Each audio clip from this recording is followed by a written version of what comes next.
কাশ্মীর একটা নাম যেটা এখন শুধু ভূগোল নয়, একটা যন্ত্রণার নাম, যেখানে সকাল মানে গোলাগুলি আর রাত মানেই দাফনের প্রস্তুতি। তবে প্রশ্ন হলো, আমরা কি কেবল কাঁদবো, নাকি ইসলাম আমাদের কিছু বলেছে? আসসালামু আলাইকুম রহমতুল্লাহ। আজ আমরা শুনবো কোরআন সুন্নাহ আমাদের কি শেখায় এই নির্যাতিত উম্মাহ সম্পর্কে। কাশ্মীর ইসলামের আলোয় ইতিহাস।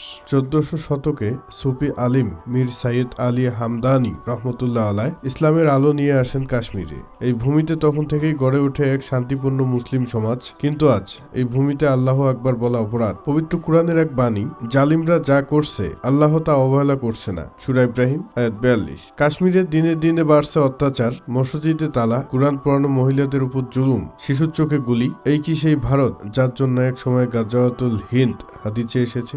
আবু হুরায়রা রাদিয়াল্লাহু আনহু তাআলা বর্ণনা করেন, ভারতের সাথে যুদ্ধ হবে, তাতে মুসলিমরা জয়লাভ করবে। মুসনাদে আহমদ সহিহ বলে মতভেদ আছে। আল্লাহ এই জমিনে ন্যায় বিচার কায়েম করতে নবীদের পাঠিয়েছেন।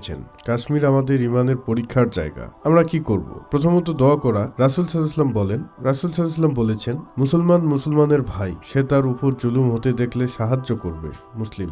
দ্বিতীয়ত তথ্য ছড়িয়ে দেওয়া। তৃতীয়ত নিজের চরিত্র সমাজকে ইসলামী ভাবে গড়ে তোলা, যেন উম্মাহ শক্তিশালী হয়। পবিত্র কোরআনে আছে, নিশ্চয়ই মুমিনগণ পরস্পরের ভাই। সূরা হুজরাত আয়াত 10। কাশ্মীর শুধু ভূখণ্ড নয়, এটা আমাদের ইমানের পরীক্ষা। আজ আপনি যদি চুপ থাকেন, কাল আপনার বাড়িতেও জুলুম আসতে পারে। সেই দিন আপনি বলবেন, কাশ্মীর কান্না আমি শুনেছিলাম কিন্তু কিছু করিনি। চোখে জল নিয়ে নয়, হাতে দোয়ার কাজে ইমান নিয়ে দাঁড়ান কাশ্মীরের পক্ষে। আল্লাহ তাদের সাথেই আছেন যারা ন্যায় পক্ষে দাঁড়ায়। ধন্যবাদ। ভিডিওটি ভালো লাগলে সাবস্ক্রাইব করে সাথে থাকবেন, শেয়ার করে অন্যকে জানার সুযোগ করে দিন। আসসালামু আলাইকুম।